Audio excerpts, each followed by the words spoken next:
repeatedly warned about, to take the tools of oppression used to tackle the coronavirus and use them all, lockdowns, forced business closures, exclusion zones, isolation. We heard Angela Marsden earlier, businesses shut down, isolation at home, all of that, all of those measures, including destroying private property rights and private income in order to tackle the climate crisis.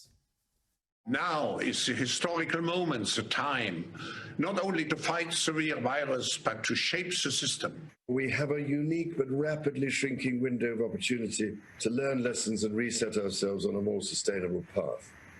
It is an opportunity we have never had before and may never have again. So we must use all the levers we have at our disposal, knowing that each and every one of us has a vital role to play. The Great Reset is a welcome recognition that this human tragedy must be a wake-up call. It is imperative that we reimagine, rebuild, redesign, reinvigorate and rebalance our world. Rebalancing investment, harnessing science and technology, and advancing the transition to net zero emissions, all elements of the Great Reset, are fundamental to building the future we need. And that last one was the clown Guterres, who was at the Climate Ambition Summit, telling us the world is going to cook by 3.5 degrees or something by the end of the century. Yeah, right. This Great Reset is as serious and as dangerous a threat to our prosperity, to your prosperity and your freedom, as we have faced in decades, with these powerful bodies, including the World Economic Forum, the United Nations, the International Monetary Fund, and even Prince Charles boasting, yes, boasting that within a few short years, yes, their words, you will own nothing and you will be happy. Remember, this is not me saying this, this is them. They are even running ads for the Great Reset.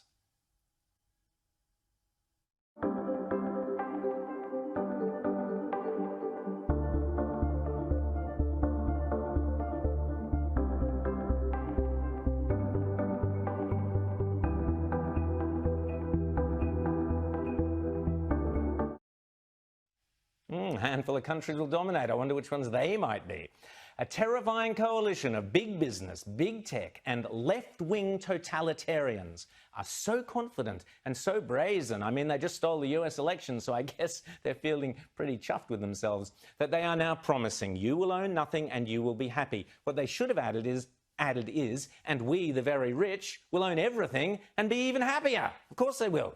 The great tragedy here is that Prince Charles is involved in this fascist, corporatist global push and is thereby putting our entire constitutional monarchy at risk. Queen Elizabeth, please give the bloke the punt.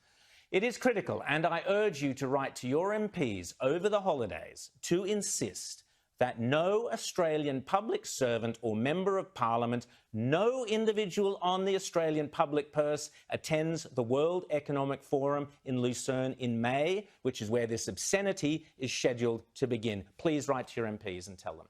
And you think I'm just imagining this stuff? Crazy old Rowan with his conspiracy theories? Think again. This garbage is already deeply embedded into our state and federal governments. I've spoken before about the insidious phrase, build back better, which sounds like common sense, but is in fact just one of several slogans for the Great Reset. Another being the Orwellian phrase, the fourth industrial revolution. Here's old Klaus again, minus the white cat on his knee, telling us all about the fourth industrial revolution. The fourth industrial revolution will impact our lives completely. It will not only change how we communicate, how we produce, how we consume, it will change actually us, our own identity, and of course gives life to such policies and developments like smart traffic, smart government, smart cities. What we will see is that everything will be integrated into an ecosystem driven by big data and driven particularly by close cooperation also of governments with business, civil society. And this revolution will come at a breathtaking speed. It will be like a tsunami. Like a tsunami in the fourth industrial revolution, you will own nothing, but you will be happy. That is an order. It gets worse. The World Economic Forum are now blatantly saying capitalism needs a dose of Marxism. As I say, it's not like they're hiding their sinister intentions.